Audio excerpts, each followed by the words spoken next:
ये लोग श्री राम की विचारधारा के विरोधी हैं। ये लोग श्री राम की जो एजुकेशन है, उनकी जो शिक्षा है, उसके विरोधी हैं और इसीलिए पीस पार्टी इनका विरोध करती आई है, करती रहेगी। मैं अगर निजी तौर पे कहूं कि मैं अपने पूर्वज के नाम का दुरुपयोग किसी को नहीं करने दूंगा। ये आस्था घोटाला जो श्री राम के नाम पर हुआ है और उससे पहले होता है, उसके खिलाफ पूरा देश आंदोलन करने के लिए तैयार है।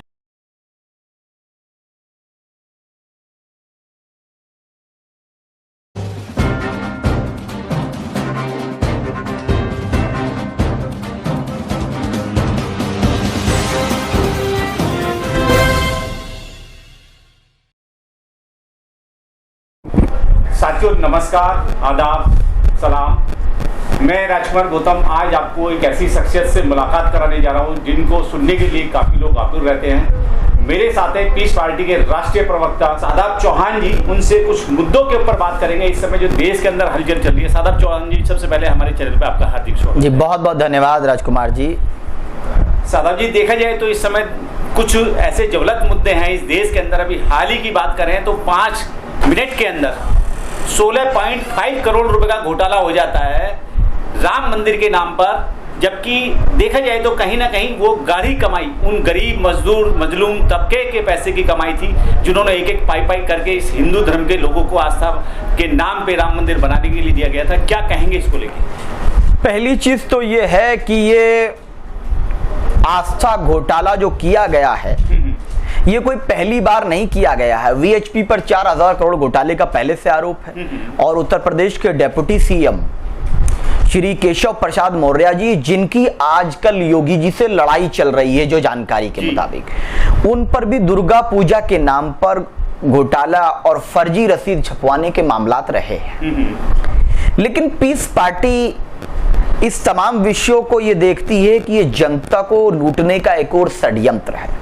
जहां एक तरफ कोरोना में त्राही त्राही है, पूरा देश पेंडेमिक से लड़ रहा है, किसान आंदोलन के लिए मजबूर है अपने अधिकारों के लिए, युवाओं को रोजगार नहीं है, कारोबारी सुरक्षित नहीं है, लॉ एंड ऑर्डर नहीं है, महिलाएं सुरक्षित नहीं है। उत्तर प्रदेश की सरकार पूरी तरह से जनमानस के साथ न्याय करने में विफल हो चुकी है और उस विफलता में ये आस्था घोटाला जो हुआ है, ये पहली बार नहीं और हम देश की जनता को यही अनुरोध करेंगे। इसीलिए पहले दिन से हम इसका विरोध कर रहे थे कि जो राम मंदिर बाबरी मस्जिद को शहीद करके बनाया जा रहा है, उससे कोई भी देश की प्रगति नहीं होने वाली। इसीलिए पीस पार्टी ने क्यूरेटिव पिटीशन फाइल की थी, रिव्यू पिटीशन फाइल की थी, क्योंकि हम न्याय को सर्वोपरि रखते हैं। वरना तो केशव प्रसाद मौर्य जी और नरेंद्र मोदी जी से ज्यादा राम मेरे हैं। मैं तो श्री राम का रिश्तेदार हूं, मेरे पूर्वज हैं। इनका क्या रिश्ता है ये बता दें। मेरे रिश्तेदार हैं, मेरे पूर्वज हैं, मैं उनका सम्मान करता हूं, लेकिन मुझे विश्वास है कि मेरे पूर्वज हिंसा के विरोधी थे, अन्याय के विरोधी थे और ये हिंसा भी करने की बात करते हैं, झूठ भी बोलने की बात करते हैं और अन्याय भी करते हैं किसानों पर, गरीबों पर, मजलूमों पर, बेसहाराओं पर, बुनकरों पर, दलितों पर, आदिवासियों पर। तो ये लोग श्री राम की विचारधारा के विरोधी हैं। ये लोग श्री राम की जो एजुकेशन है, उनकी जो शिक्षा है, उसके विरोधी हैं और इसीलिए पीस पार्टी इनका विरोध करती आई है, करती रहेगी। मैं अगर निजी तौर पे कहूं कि मैं अपने पूर्वज के नाम का दुरुपयोग किसी को नहीं करने दूंगा। ये आस्था घोटाला जो श्री राम के नाम पर हुआ है और उससे पहले होता है, उसके खिलाफ पूरा देश आंदोलन करने के लिए तैयार है और पूरे पश्चिम उत्तर प्रदेश में धार्मिक मुद्दे ला करके धार्मिक भावनाएं भड़काने का प्रयास किया जा रहा है। पश्चिम उत्तर प्रदेश को ये नफरत की लेबोरेटरी के तौर पर प्रयोग कर रहे हैं। जैसे इमाम साहब की घटना हुई, उसके बाद लोनी की घटना हुई, ये इस बात का प्रमाण है कि 2013 के दंगों की पुनरावृत्ति कुछ लोग चाहते हैं, लेकिन पीस पार्टी के लोग इस प्रदेश में दंगों की पुनरावृत्ति होने से रोकने का हर संभव प्रयास करेंगे। तमाम वर्ग, संप्रदाय, जाति के लोग एकजुट होकर के न्याय को सर्वोपरि रखते हुए उत्तर प्रदेश में डॉक्टर अयूब साहब के नेतृत्व में पूरे देश में एहकाम इलाही, निजाम मुस्तफा का राज कायम करके संपूर्ण मानवता को बिना किसी जाति धर्म भेदभाव के न्याय देने के लिए संकल्प लें। अच्छा सादाब जी, आपको नहीं लगता कि इस समय जो सरकार है वर्तमान में उत्तर प्रदेश की जो सरकार है, कहीं ना कहीं धार्मिक उन्माद फैलाने की कोशिश की जा रही है? क्योंकि 2022 का चुनाव आ रहा है। अभी हाल ही में हमने देखा सोशल मीडिया के जरिए जो है कहीं किसी बुजुर्ग की दाढ़ी काट दी जाती है, उसको जय श्री राम बुलवाया जाता है। अखलाक की हत्या की जाती है और लोगों को मार दिया जाता है। अभी हाल ही में जो है कुछ उत्तर प्रदेश के अंदर बदायूं की बात करें या बाराबंकी की बात करें, कुछ मस्जिदों को तोड़ दिया जाता है कि वो अवैध जमीन पे हैं। तो क्या आपको नहीं लगता कि ये सरकार जो वर्तमान में सरकार है, योगी सरकार है, धर्म की राजनीति करना चाहती है कहीं ना कहीं 2022 के चुनाव को लेकर? क्या कहेंगे आप? उत्तर प्रदेश में हुए ब्राह्मणों पे अत्याचार, आदिवासी में पाल प्रजापति, मौर्य, कुशवाहा, सैनी या जो वर्ग मल्लाह, बुनकर, इन सब वर्गों पर जो अत्याचार और शोषण किया है, उस शोषण के ऊपर धर्म की नफरत का पर्दा डालकर अपनी शिक्षा न देने की नाकामी, रोजगार न देने की नाकामी, कोरोना से लड़ने की नाकामी, लॉ एंड ऑर्डर न मेंटेन करने की नाकामी, महिला सुरक्षा की नाकामी, इस नाकामी को छिपाने के लिए नफरत की दीवार खड़ा कर रही है भारतीय जनता पार्टी। क्योंकि प्रदेश की जनता तय कर चुकी है कि ऐसे लोगों को नहीं हटाना जो शमशान को भी भर दें, कब्रिस्तान को भी भर दें।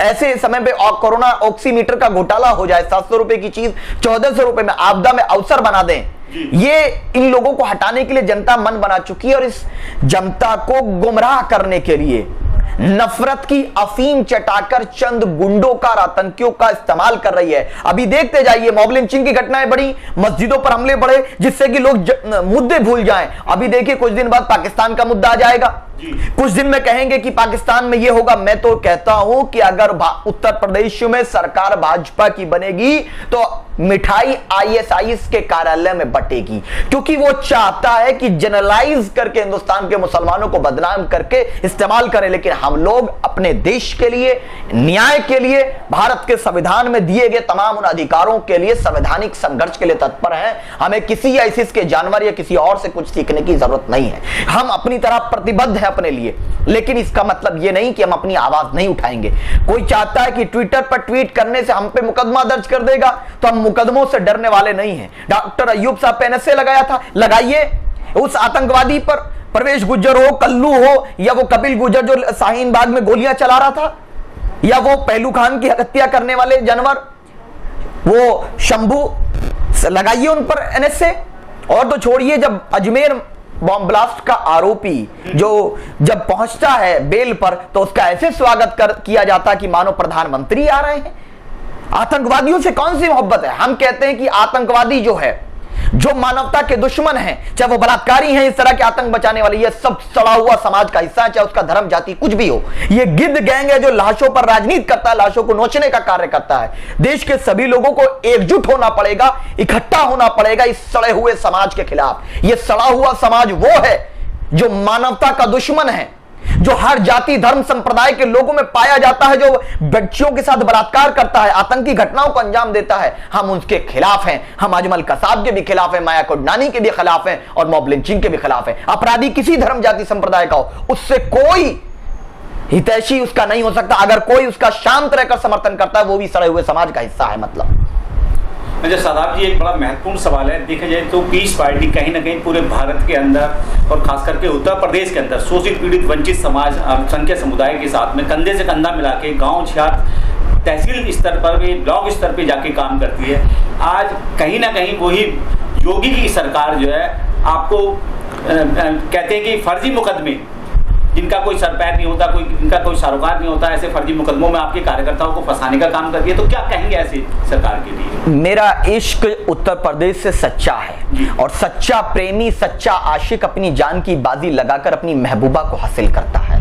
मैं उत्तर प्रदेश की इस पवित्र धरती से सच्चा प्रेम करता हूं। मैं उत्तर प्रदेश की जनता से सच्चा प्रेम करता हूं, उनको न्याय दिलाने के लिए प्रतिबद्ध हूं। इसलिए पीस पार्टी के सिपाही डॉक्टर अय्यूब साहब, इंजीनियर इरफान साहब हों, चाहे आरिफ साहब हों, भूरे निडोरी साहब हों, ये हमारे वो सिपाही हैं जिनको दुनिया की ताकत नहीं रोक सकती।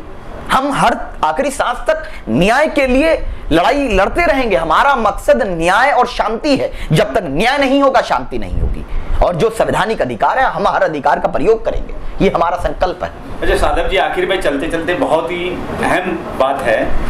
देखा जाए तो 6 महीने से ज़्यादा किसानों को जो है सर्दी उन्होंने झेली, बरसात उन्होंने झेली, अब गर्मियाँ भी झेल रहे हैं, यहाँ तक कि कोरोना भी जो महामारी है उसको भी झेल चुके हैं। क्या लगता है पीस पार्टी आने वाले चुनाव में किसानों के साथ मिलके, शोषित, पीड़ित, वंचित समाज के साथ मिलके इस 2022 के चुनाव को जीत पाएगी?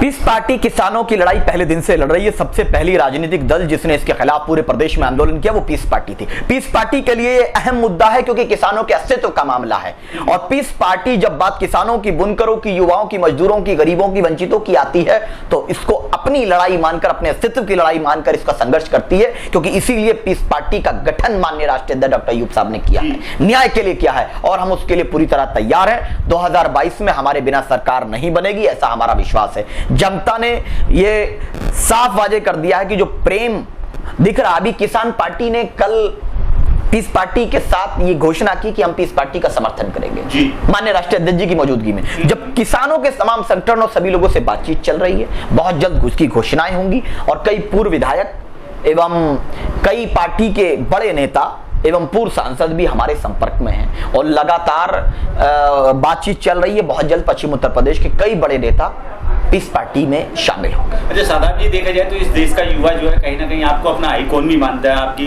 बातों से बहुत प्रभावित होता है। तो इस देश के अंदर देखा जाए तो इस समय युवाओं की संख्या ज्यादा है, क्या संदेश देना चाहेंगे सूक्ष्म शब्दों में अगर बात की जाए तो? पूरे देश का युवा को संगठित होना होगा अपने मुद्दों के लिए। शिक्षा, रोजगार, स्वास्थ्य और सुगम सरकार, जो सरकार न्याय और लोकतंत्र को सर्वोपरि मानती हो, जो विरोध करने पर उसको आतंकी, देशद्रोही, पाकिस्तानी, खालिस्तानी, गद्दार, नक्सली न बताती हो।